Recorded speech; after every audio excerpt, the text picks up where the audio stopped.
Since when do they let someone like that walk up to the big girl counter? The words cut through the lobby like a blade. Tiffany Harlan fanned the stack of hundreds under her nose and gagged. Her face twisted in open disgust. "Girl, this cash smells like the block it came from." She flung the entire stack across the marble counter. Bills scattered like trash, some fluttering to the floor. "Now crawl back to the check cashing place where your kind belongs." 12 people heard every word. No one moved. Nia Ellison stood perfectly still, her hands resting flat on the counter. She did not bend to pick up a single bill. The branch manager walked over to his computer and pulled up her account.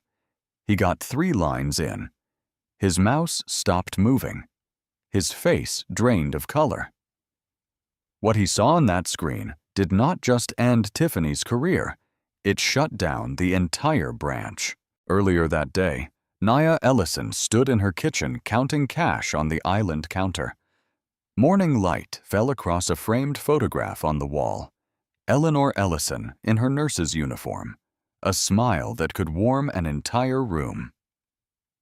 Nia's mother had worn that smile every single day for many years, even on the hardest ones. The cash sat in a neat stack, $4,200. Beside it lay a notarized appraisal from a local jeweler for one gold and diamond wedding set. Seller Nia L. Ellison. Next to that, a manila folder labeled in careful handwriting. Eleanor Ellison Memorial Scholarship. Deposit memo.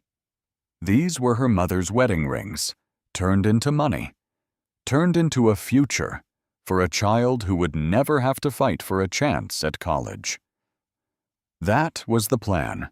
Simple, clean. One deposit, and the scholarship account would be live. Her phone buzzed. Senator Camille Rhodes. "The press conference is still on for Monday morning. You ready, Madam President?" Nia smiled. "Almost. I want one more branch visit before the announcement. Unannounced. Jeans and a coat. No cameras, no title." There was a long pause. "That branch has been on my list for a while, Nia. Be careful what you find." Nia opened the kitchen drawer and pulled out her Pinnacle Federal Bancorp Core Executive lanyard. The badge read, President, Consumer Banking. She folded it and tucked it deep inside the pocket of her navy coat. Then she slipped a small OCC, Compliance Reviewer badge into her wallet behind her driver's license. She did not want them to see her title. She wanted them to see her. A black woman with an envelope of cash. Nothing more. She grabbed the manila envelope, locked the door, and drove. Gospel radio played low. At a red light, she touched the envelope once, like a prayer. The Cleveland Heights branch looked like every other branch she had audited in her career. Marble veneer, dusty plastic plants, a faded poster by the entrance that read, Community First, in letters nobody believed anymore. She pushed through the glass door. A security guard near the entrance nodded. His name tag said Raymond Holt. Retired Army, she guessed from the posture. He looked at her a second longer than normal. Then his hand moved to a small device on his chest. A body camera. The red light blinked once. She did not know why he did that. She would find out later. Inside, the lobby carried the usual afternoon energy. A young loan officer named Sophie Grant glanced up from her desk, then looked back down. An older white man in a corduroy jacket stood in line with a deposit slip. Walter Simmons, 78 years old. He was holding his phone up, doing a Facebook Live for his grandkids. A handful of viewers watched. "Hey babies, Grandpa's at the bank. Watch me forget my PIN again." Nia smiled and took her place in line. In front of her, a young black mother with a toddler on her hip stood at window 3. She was trying to deposit $60. The teller behind the glass, a blonde woman with a tight smile and a name placard that read Tiffany Harlan, was asking for a second form of ID for $60. The mother sighed, dug through her purse, and handed over an electric bill. Tiffany took it with 2 fingers. The mother turned and left without a word. The toddler waved at nobody. Tiffany rolled her eyes loud enough for the whole lobby to hear. "Next!" Nia stepped forward. She slid the deposit slip across the counter, then the appraisal certificate, then her driver's license, then the envelope of cash. "I'd like to deposit $4,200 into account ending 7421, please." Tiffany looked at the license, then at Nia, then at the cash. Her smile hardened. $4,200 in cash? "Yes, with a notarized appraisal. It's from the sale of jewelry." Tiffany tapped her keyboard, stared at the screen, tapped again. She glanced toward the back office, then looked at Nia the way someone looks at a stain on the carpet. "I'm going to need to ask you some questions. Standard procedure." She said it loud enough for the whole line to hear. "Go ahead. Where exactly did you get this money?" "I sold my mother's wedding rings. The appraisal is right in front of you." Tiffany did not look at it. "How do I know this appraisal is even real?" "It's notarized from a licensed jeweler. The address is on the letterhead." "Uh-huh. You got accounts at other banks?" "That's not relevant to this deposit." Tiffany leaned forward. "You said this is for a memorial account. Memorial for who exactly?" The way she said it, like the word memorial, had quotation marks around it. "My mother. Her name was Eleanor." "Right. Eleanor." Tiffany picked up the appraisal slip with 2 fingers and looked at it the way you look at a flyer. Someone hands you on the street. Then she set it down and turned to the teller at the next window. She did not whisper. She did not even try. "Ange, can you tell Marcus we got another one?" "Another one." The words landed on the lobby like a brick through glass. Walter Simmons raised his phone an inch higher. His viewer count ticked upward. Raymond Holt, the security guard, shifted his weight. His body camera now had a direct line to window 3. Sophie Grant, the loan officer at the side desk, looked up. Her hands stopped typing. Nia's voice stayed level. "Excuse me, another one?" Tiffany ignored her. She slapped the cash into the counting tray, then picked up the whole stack and fanned it out over the counter like she was dealing cards onto a dirty table. Bills slipped off the edge. One floated to the floor. "Oops!" Nia did not move. She did not bend down. In the back office, a door opened. Marcus Pennington walked out. 51 years old, polo shirt tight across his gut. A smile that looked practiced in a bathroom mirror. "Ma'am, how about we step into my office? Just a few compliance questions." "I'd prefer to stay right here, at the counter, in front of everyone." Marcus's smile flickered. He looked at the cash on the floor, at Tiffany, at the 12 people watching from the line. "Have it your way." He turned and walked back to his desk, pulled up her account, and his face changed. Marcus disappeared into his office. The door stayed half open. Tiffany did not notice. She was too busy enjoying herself. She looked at Nia the way a cat looks at something it has already decided to kill. "You know what? I changed my mind. I'm not processing this." Nia's hand stayed flat on the counter. "I'd like to speak with your manager. He's busy, and I'm telling you right now this transaction is not going through. Not today. Not at my window." "On what grounds?" Tiffany leaned in close enough that Nia could smell the vanilla body spray. "On the grounds that I have a feeling. And my feeling says this cash didn't come from selling jewelry. My feeling says somebody like you doesn't have $4,000 unless something shady is going on." She shoved the envelope across the counter, hard. It hit Nia's hand, and the bills inside spilled out. Hundreds slid across the marble and off the edge. One landed face up on the floor between them. The lobby stopped breathing. Walter Simmons's phone was steady now. No more joking with his grandkids. His viewer count climbed. "Y'all seeing this?" he whispered. "Y'all seeing this right now?" Raymond Holt stepped closer to window 3. He did not touch anything. He did not say a word. He just stood where his body camera could catch everything. Sophie Grant rose halfway out of her chair, sat back down. Then she did something nobody saw. She opened her email, selected the last several months of internal incident reports from Window 3, and forwarded every single one to her personal account. Tiffany was not done. Marcus still had not come back. She thought she still had cover. Let me break this down for you since you seem confused. You don't just walk in here with a wad of cash and a sad story about your dead mama and expect us to just take it. A woman in line covered her mouth. The young mother with the toddler pulled her child closer. We have rules. We have anti-money laundering protocols. This isn't the corner store, sweetheart. You can't just show up looking like that with an envelope full of cash and think nobody's going to ask questions. Looking like what? Naya's voice was quiet. Dangerously quiet. Tiffany smiled. You know exactly what I mean. The lobby knew too. Every single person in that line knew exactly what she meant. Nia looked at the bills on the floor. She bent down slowly. She picked up $100 bill, smoothed it with her fingers, set it on the counter, then another, and another. Bill by bill, in perfect silence, while every person in that lobby watched. I am picking up my mother's wedding rings off your floor, Tiffany. That is your name on the placard.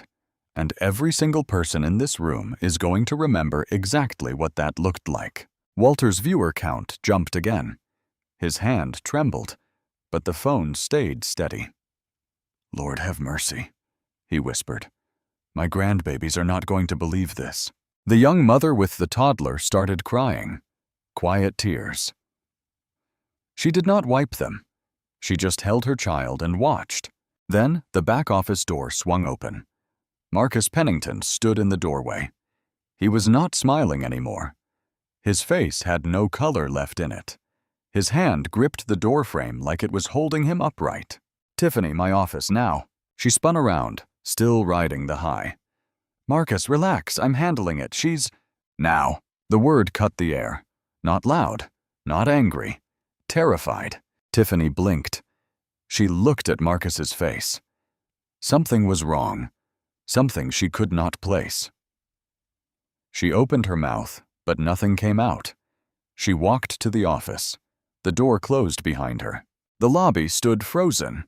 12 people, 3 cameras, 1 live stream, and a silence that felt like it might never end. Somewhere behind that closed door, Marcus Pennington was staring at a screen that had just rearranged his entire understanding of who was standing at Window 3. His hands were shaking, and Tiffany had no idea why. Not yet. Behind the half-closed door, Tiffany was still talking. Marcus, I don't see what the big deal is. She walks in here with a fat envelope of cash and some story about her dead mother's rings. Come on. You've seen this before. I was doing my job. Marcus was not looking at her. He was looking at the screen. Read it. Read what? He pointed at the monitor. His finger trembled. Tiffany leaned in. The screen showed the standard customer profile. Name, address, account tier, photo ID on file, internal flags, account holder, Ellison, Naya L. Customer tier, private wealth, tier 0, executive. Internal flag number 1, do not question transactions. Refer to regional compliance. Internal flag number 2, employee of record, Bancorp Holdings. Internal flag number 3, OCC liaison, branch audit program active, and a photo. Nia in a dark suit standing beside the CEO of Pinnacle Federal Bancorp. Taken at the Treasury Department. Tiffany's mouth opened. No sound came out. Marcus's voice was barely a whisper. That woman you just threw cash at? That's the new president of consumer banking. She starts Monday. She is our boss's boss. Tiffany grabbed the desk. The press release didn't have a picture. There's a picture on the internal portal, Tiffany. We had a mandatory training email about her. You signed the acknowledgement. The color drained out of Tiffany's face like water from a cracked glass. She sat down without meaning to. The chair rolled back and hit the wall. Out in the lobby, Nia was calmly stacking the last of the hundreds back into the manila envelope. Her movements were slow, deliberate. She was not performing. She was letting the silence do its work. Then she reached into her coat pocket, pulled out the lanyard, and laid it flat on the counter. The badge faced up. Nia L. Ellison, President, Consumer Banking, Pinnacle Federal Bancorp. She did not say a word. She did not need to. Sophie Grant stood up at her desk. Her hand went to her mouth. "Oh my God!" A man in line leaned forward and squinted at the badge. "Wait, that's the Nia Ellison? From the Treasury?" Walter Simmons zoomed in with his phone. His live stream viewer count jumped again. His voice cracked. "Lord have mercy. Babies, I think this woman is somebody." Through the cracked office door, Tiffany could see the lanyard on the counter. She could see the gold letters on the badge. She could see the lobby staring at it. Her knees gave out. She stayed in the chair. Marcus picked up the desk phone. His voice broke halfway through the sentence. "This is Pennington, branch 0419. I need regional right now. We have a situation." By the time the regional vice president arrived, a viewer had already clipped the moment Nia set the lanyard down and posted it online. Within hours, it had millions of views. Nia was already looking at Marcus through the open door. She said one sentence, "My deposit will be made. And then we're going to talk about the 17 other women I've already heard from." 17 other women. Tiffany did not even know what that meant yet. But she was about to.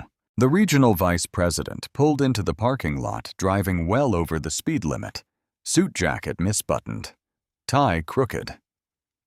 He walked through the glass doors like a man entering a building he expected to be on fire. "Ms. Ellison, let's step into the conference room. Somewhere private." Nia did not move from the counter. "I'll stay right here, Victor, at the window where it happened." He opened his mouth, closed it, nodded. The communications department at headquarters drafted a statement. Nia read it on her phone while standing at window 3. "An isolated incident involving one teller's poor judgment does not reflect our values. Appropriate action is being taken." She handed the phone back. "Rewrite it and lose the word isolated." Tiffany Harlan was placed on administrative leave with pay.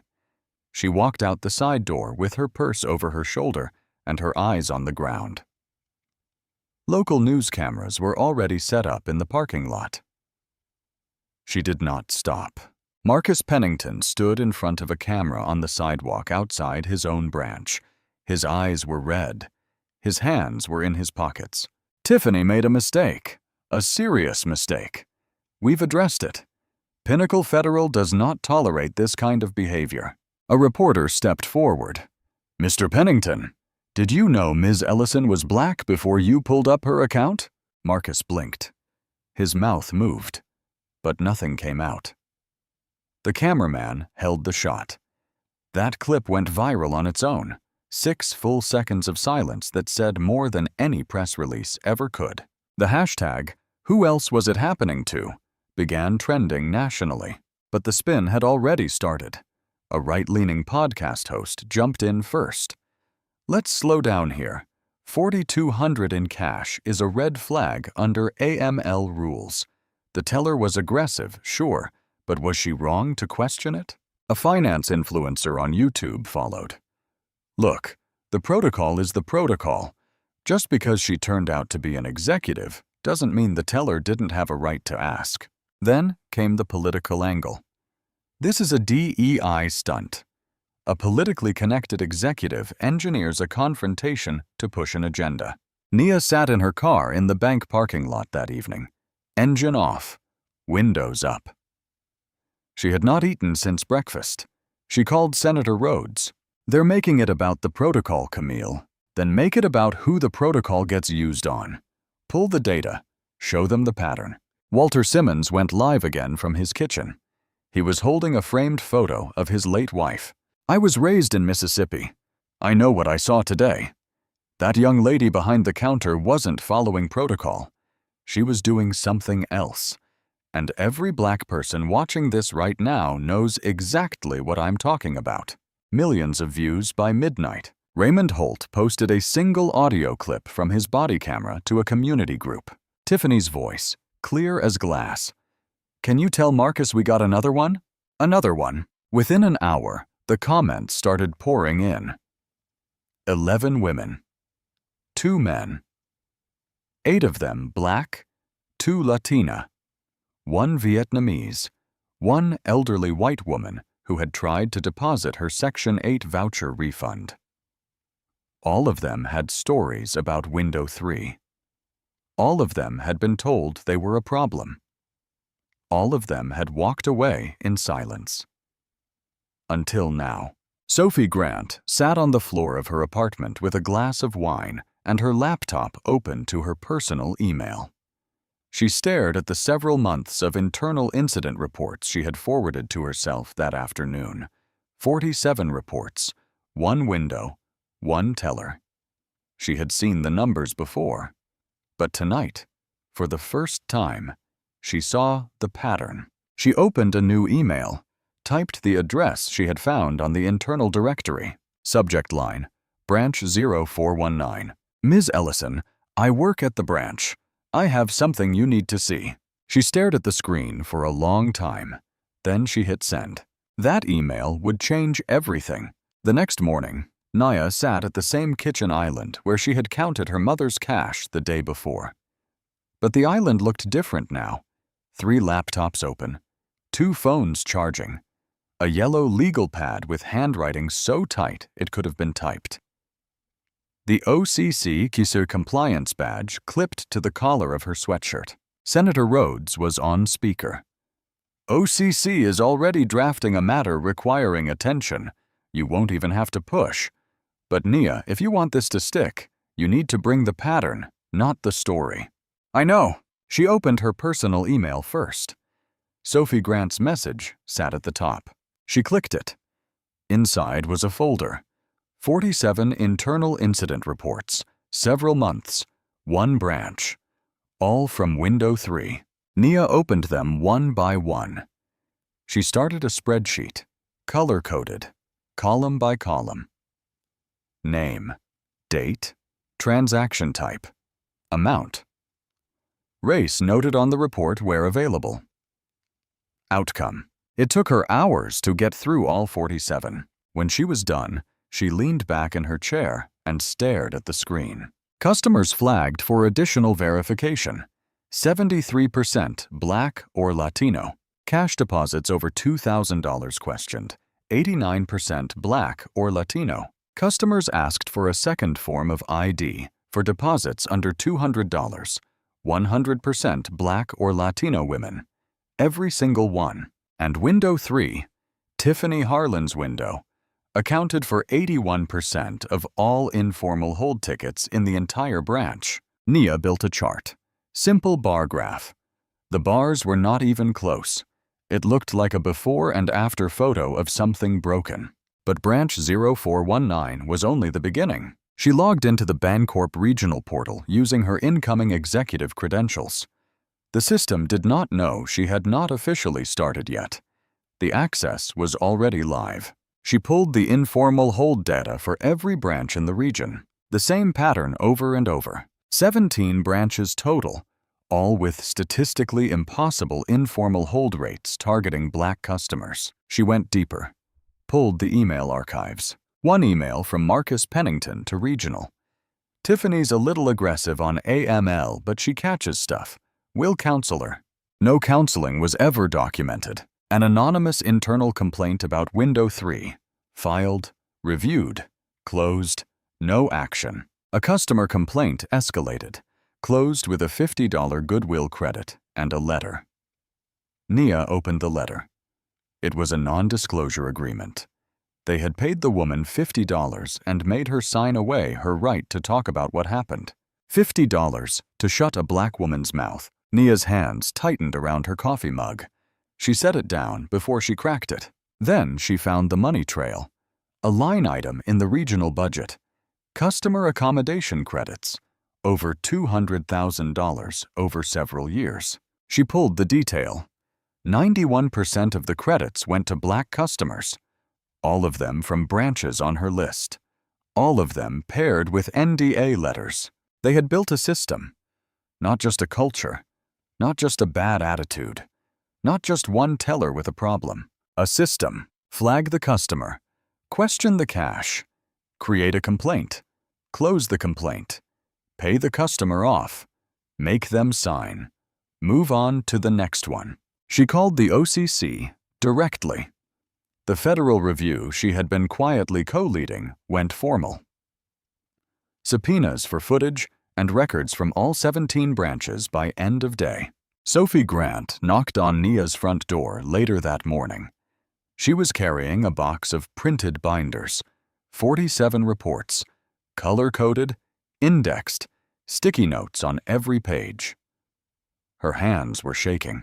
"Ms. Ellison, if they find out it was me, they will find out, and you will be protected, and you will be the reason this stops." Sophie's eyes filled. Nia poured her a cup of coffee and pulled out a chair. Nia sat down with a Washington Post reporter that afternoon. She did not release the chart. She did not mention the budget line item. She did not show the NDA letters. Senator Rhodes had told her the night before, "You drop the receipt on camera in the hall, not in print. Make them watch." By that afternoon, the story had jumped beyond Nia entirely. A retired black federal judge posted on social media, "This happened to me at another branch in 2022. I assumed it was just me." An ER nurse in another city. "They told me my paycheck looked suspicious. I'm a nurse. I work 60 hours a week." A black college freshman. "They wouldn't cash my financial aid refund check. My white roommate walked in 10 minutes later with the same check from the same school. Cleared in 2 minutes." The hashtag Window3 started trending on its own. The story was not about Nia anymore. It was about everyone who had stood at that counter and been made to feel like they did not belong. Then Nia's phone buzzed. Unknown number. One text. "Stop, or Monday gets very ugly for you." She stared at the screen for a long time. She did not tell Sophie. She did not call the senator. She screenshot the message, forwarded it to the OCC investigator, and set the phone face down on the counter. Somebody was scared. Good. The counter-narrative hit like a coordinated strike. An anonymous source leaked a story to 3 outlets at once. The headline was almost identical on each one. Pinnacle Federal's new hire, executive or activist. The article called Nia's appointment a diversity quota. No named sources, no evidence, just the implication repeated enough times to feel true. Then a doctored screenshot surfaced. An email supposedly sent by Nia to a junior staffer at the Treasury Department. Rude, dismissive. The kind of tone that makes people say, "See, she's no better than anyone else." It spread through social media in under an hour. A former Treasury colleague debunked it within 2 hours. The font was wrong.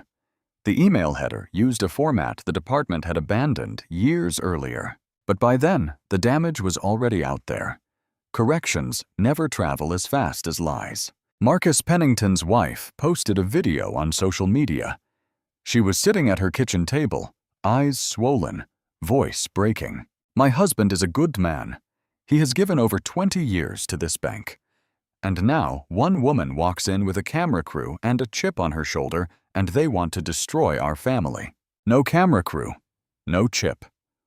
But hundreds of thousands of people watched the video, and the sympathy started to shift. Tiffany's mother went on the local evening news. "My daughter was following the rules. She was trained to ask questions when someone brings in that much cash. She's being scapegoated because the woman turned out to be somebody important. What about all the times when it's nobody important? Nobody cares then." The comment section split in half. One side screaming justice. The other side screaming witch hunt. Sophie called Nia. Her voice was thin and tight. "Someone keyed my car in my apartment parking lot. There was a note under the wiper. It said, 'Snitch.'" Nia closed her eyes. "Did you take a photo?" Yes. Send it to me. Then send it to the OCC investigator. Don't touch the note. We'll need it. Nia's phone rang later that evening. A board member named Howard Jeffries. His voice was smooth and careful, the way people sound when they are about to ask you to lose quietly. Nia, listen. Nobody is questioning what happened. But maybe we soften the approach. Maybe the press conference becomes a private meeting. The optics right now. The optics, Howard, are the 17 branches, not the woman in the navy coat. She hung up. That evening, the Eleanor Ellison Memorial Scholarship website went dark. Denial of service attack. The Monday press conference registration page vanished with it. Nia sat at her desk, staring at the blank screen where her mother's name used to be. She called her IT contact and asked them to restore it. Then she shut the laptop. Late that night, she was sitting in her car in the parking garage of her office building. Engine off. Lights off. The manila envelope on the passenger seat. She opened it and pulled out the appraisal slip. Holloway Jewelers. 1 wedding set. Gold and diamond. She closed her eyes, and her mother was there. 8-year-old Nia on her lap at the kitchen table, a pile of coins between them. Eleanor's voice patient and warm. You count it twice, baby. Always. Once for them, once for you. Nia pressed her forehead to the steering wheel. 1 tear rolled down. She did not wipe it. Her phone rang. Senator Rhodes. Nia, tomorrow you walk in as a president, not a victim. Don't carry this alone. They're trying to turn my mother into a prop, Camille. Then make her the witness. Walk in with her name on your lips. Nia drove home. In the early hours, she sat at the kitchen island with 1 lamp on and rewrote the entire press conference speech from scratch. The new opening line read, My name is Nia Ellison. I am the daughter of Eleanor Ellison, a black woman who counted her cash twice every week for many years. She read it out loud to the empty room, then again, then once more to the photograph on the wall. It was enough. The next morning, the doorbell rang. Nia had not slept more than a couple of hours. She was standing in the kitchen in sweatpants and her mother's old cardigan, coffee in hand, when the bell cut through the silence. She opened the door. Raymond Holt stood on her front porch in his full security guard uniform, body camera clipped to his chest, a small black USB drive in his outstretched hand. Ma'am, I've been waiting months to give this to somebody who could do something with it. She looked at the drive, then at him. What's on it? Everything. They sat at the kitchen island. Nia plugged the drive into her laptop. Months of body camera footage, audio files, time-stamped, dated. Indexed by hand in a simple text document Raymond had typed himself. She clicked the first file, Tiffany's voice, clear as daylight. Can you tell Marcus we got another one? That was the day Nia had been there. But it was not the only one. She clicked the next file. Same phrase. Different day. Different customer. Another one. She clicked again, and again, and again. 11 times across months. 11 different black customers. The same 2 words every time. Then she found the file labeled with a specific date. Marcus Pennington's voice, recorded through the thin wall of his office, while Raymond stood outside the door. Look, if she's bringing in cash and we're not sure, we make her sure. That's how we keep the branch clean. Make her sure. Nia played it twice to make sure she heard it right. There was more. A clip of Marcus telling a young black father that his child support payment looked suspicious. The father asked what that meant. Marcus said, "It means I need you to explain yourself before I process this." The father left without depositing. A clip of Tiffany and another teller laughing after a black customer walked out. Did you see her face? She really thought she was going to deposit that. Nia closed the laptop. She put her hand over her mouth and sat there for a long time. Raymond, why didn't you report this? Raymond looked at the floor, then at her. His eyes were steady, but tired. Ms. Ellison, I'm a 64-year-old black security guard. I make $16 an hour. Who exactly was going to believe me? I've been recording for months because I knew no one would listen to me. I was waiting for somebody they couldn't ignore. The kitchen went quiet. Just the hum of the refrigerator and the sound of two people understanding each other completely. Nia stood up. She hugged him. He did not expect it. His arms stayed at his sides for a second before he hugged her back. Today, Mr. Holt, you are believed. Sophie arrived with 2 printed binders under her arm. 47 reports. Color-coded, indexed. Every page flagged with a sticky note. She had been up all night organizing them. The OCC investigator, Lena Vargas, knocked on the door. She carried 2 federal subpoenas and a sealed brown envelope. She sat down at the kitchen island, opened the envelope, and spread a printout across the counter. Nia, we pulled the regional data last night. Your 17 branches. It's not 17. It's 23. 3 more surfaced overnight. 23 branches. Years of records. And every single one running the same pattern. The allies started arriving from places Nia had not expected. The local NAACP chapter released a statement offering legal representation to every victim who came forward, free of charge, no conditions. 7 black female bank executives at competing institutions published a joint op-ed. This is not one bank. This is not one teller. This is an industry-wide pattern of suspicion directed at black customers. We are demanding a federal audit of informal hold practices at every FDIC-insured bank in the country. The retired black federal judge who had posted days earlier called Nia directly. I'll testify. On camera. Under oath. Wherever you need me. Walter Simmons showed up at the press conference venue carrying a piece of cardboard with black marker on it. The sign read, 77 years old. I saw it. I believe her. Nia got dressed. Simple charcoal suit. White silk blouse.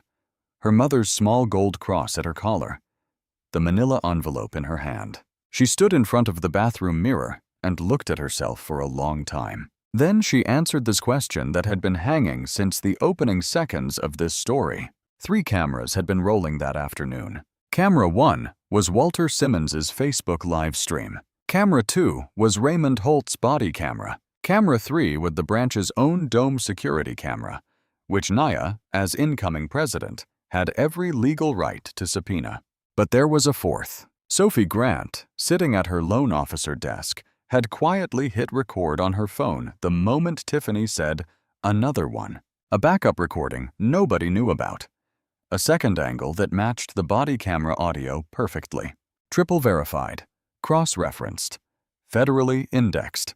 The receipts were airtight, and in 1 hour, the whole country was going to see every single one of them. Nia picked up the manila envelope, touched the corner of it, whispered to nobody and everybody at the same time.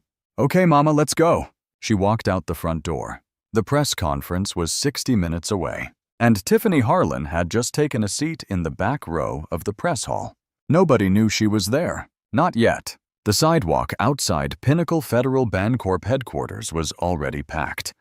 Hundreds of people at first count. By the time the program started, the crowd would spill off the sidewalk and into the street. Police would close the block. Helicopters would circle overhead. The signs came in every shape and color. Hand-painted on cardboard. Printed on poster board. Scrawled in marker on the backs of grocery bags. Window 3 is every window. Believe black money. My mother's cash is not suspicious. I am Nia Ellison. One sign, held by a teenage girl in a Howard University sweatshirt, read simply, "Count it twice." That phrase had leaked the night before. A friendly journalist had caught the line from Nia's rewritten speech. It had spread through group chats and comment sections like fire through dry grass. By morning, it was everywhere. The hashtag count it twice became the umbrella. Underneath it, dozens of women from across the country posted their own stories. Not just Pinnacle Federal, Chase, Wells Fargo, regional credit unions. A black dentist in another city who was asked to prove her income before depositing her own paycheck. A Latina teacher whose cashier's check was held for days. A retired black postal worker who was told her pension deposit did not look right. The story had jumped the brand. This was not about one bank anymore. It was about every counter in every lobby in every city where someone who looked a certain way was treated like a threat. Inside headquarters, the board convened an emergency session. 3 directors resigned before the meeting started. The official reason was to focus on family priorities. The real reason was that the lawsuits were coming and they wanted their names off the letterhead before the subpoenas arrived. The CEO of Pinnacle Federal Bancorp, Harrison Vale, stepped in front of cameras.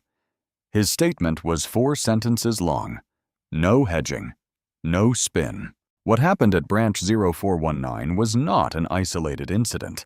It was a failure of leadership, culture, and oversight. We will not be defended. Nia Ellison is leading the correction, and I serve at her direction on this matter. It was the rarest thing in corporate America. An apology without a but. A 19-year-old black college student named Tally Moss walked into another branch with a camera crew behind her. She placed a financial aid refund check for $1,100 on the counter.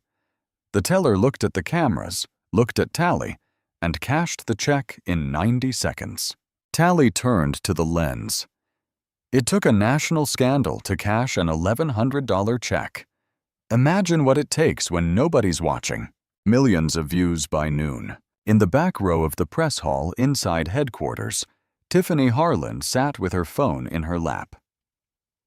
She started a live stream of her own. I'm being scapegoated.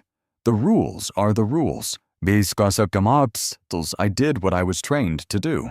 4,000 hostile comments in 12 minutes. Her own union representative sent a single text. Stop posting. Outside, the crowd grew louder. Nia's car pulled up to the side entrance. She stepped out. The chanting started before her feet hit the pavement. Count it twice. Count it twice. Count it twice. Nia paused at the door, looked at the faces in the crowd, touched the manila envelope against her chest, whispered to the morning air, Mama, you wanted to be counted. They're counting. Then she walked inside. The press conference hall on the 4th floor was standing room only. 10 cameras lined the back wall. Print reporters packed the side aisles with notebooks and recorders. The room hummed with the low buzz of people who knew they were about to witness something but did not yet know what. Nia walked to the podium. She laid the manila envelope on the lectern. The same envelope from that afternoon. The same one she had carried from her kitchen to the car to the counter to the floor and back again. The front row recognized it. A murmur rolled through the hall. She adjusted the microphone, looked out at the room, found Walter Simmons standing against the far wall, his cardboard sign tucked under his arm, found Sophie Grant in the 2nd row, hands clasped tight in her lap, found Raymond Holt near the exit, body camera on, red light steady. Then she began. My name is Nia Ellison. I am the daughter of Eleanor Ellison, a black woman who counted her cash twice every week for many years. The screen behind her lit up. A photograph of Eleanor in her nurse's uniform, the smile that could warm an entire room. Today was supposed to be the announcement of my appointment as president of consumer banking at Pinnacle Federal Bancorp. It is still that. But it is also something else. She paused, let the silence build. That afternoon, I walked into Branch 0419 and attempted to deposit $4,200 in cash, the proceeds from the sale of my late mother's wedding rings, into a memorial scholarship account bearing her name. The screen changed. Walter Simmons's live stream, the timestamp glowing in the corner. I was questioned. I was insulted. And my mother's money was thrown across the counter and onto the floor like it was garbage. The screen changed again. The image froze on the moment the bills were mid-air, scattered across the marble. A child's shoe visible in the corner of the frame. The room gasped. Someone in the 3rd row whispered, "Oh my God." Nia let the image sit for 5 full seconds. Then she continued, "This was not a mistake. This was not one teller having a bad day. This was a system. The screen shifted. A map. Red pins. 23 of them spread across the region. 23 branches running the same pattern for years. The screen changed. The bar chart. 73%. 89%. 100%. The bars so lopsided they barely looked like they belonged on the same graph. Black and Latino customers flagged for additional verification at a rate of 7 to 1. The screen changed. Marcus Pennington's email. Tiffany's a little aggressive on AML, but she catches stuff. Will counsel her. Known to regional management. Documented. And buried. The screen changed. The budget line item. Customer accommodation credits. Over $200,000. Settled quietly using the bank's own money. Paired with non-disclosure agreements designed to buy silence for $50 at a time. A reporter in the front row set her pen down. She stopped writing. She just watched. And it was all captured on months of body camera footage recorded by a man named Raymond Holt, who is here today. Raymond straightened up against the wall. The room turned. Then the applause started. It lasted 90 seconds. Raymond did not move. He just nodded once. Nia lifted a single sheet of paper from the lectern. This is a federal subpoena signed this morning by the Office of the Comptroller of the Currency. 23 branches. Years of records. Every employee who ever processed an informal hold. The screen showed the seal. The signature, today's date. A reporter raised her hand. Ms. Ellison, what about the teller, Tiffany Harlan? Is she here? Nia looked past the cameras, past the reporters, to the back row. Ms. Harlan, would you like to address the room? Every head turned. Every camera swung. Tiffany sat in the last row. Her face was white. Her hands gripped the edges of her chair. Her mouth opened. Nothing came out. 9 seconds. National television. Complete silence. 9 seconds that said everything her words never could. Nia spoke again. Gentle now. Almost quiet. This is not about one teller. This is about a system that trained her, protected her, and paid to keep its victims quiet. That system ends today. She announced the remedies one by one. 23 branches under federally supervised audit. Every customer subjected to an informal hold in the past several years would receive a written apology and a $1,000 reparative deposit. Total cost over $11 million. Raymond Holt would be promoted to Director of Branch Compliance Field Operations. Sophie Grant would lead a newly created internal whistleblower protection office. And the last one, the Eleanor Ellison Memorial Scholarship would be funded with $4.2 million from Pinnacle Federal Bancorp, 1,000 times the deposit her mother's rings were worth. The first scholarship would be awarded that fall.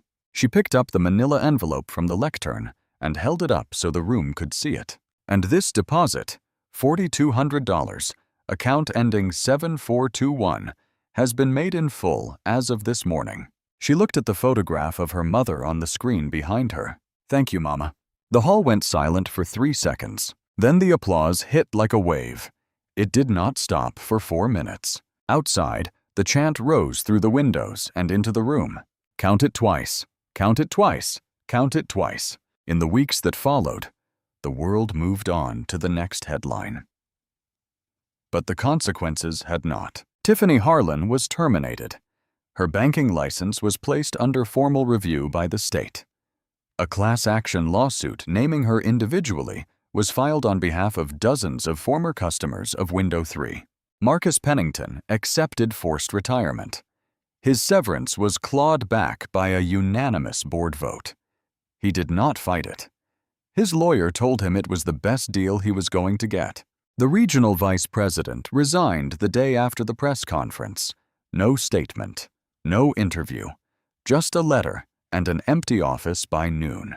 3 corporate officers were placed under SEC investigation for the misuse of the Customer Accommodation Fund. 2 of them had signed the NDA letters personally. 4 of the 23 branches were closed pending full restructuring.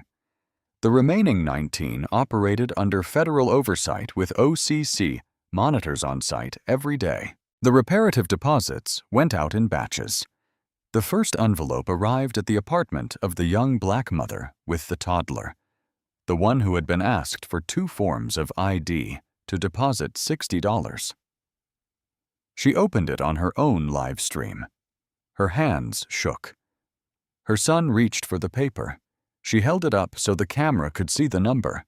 Then she pressed it to her chest and cried. Weeks later, in Nia's kitchen, morning light, cinnamon coffee, her mother's photograph on the wall, on the counter beside it, a printed letter. The first recipient of the Eleanor Ellison Memorial Scholarship, a black 18-year-old freshman at Spelman College named Imani Carter. The same young woman who had been refused a financial aid refund cash-out the year before at a branch in another state.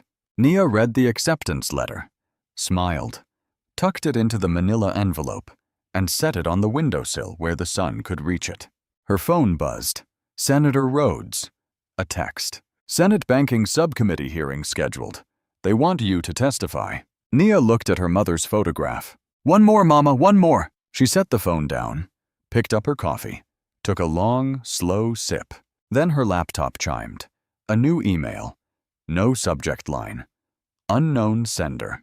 She opened it. One attachment. A redacted internal document. Not from Pinnacle Federal.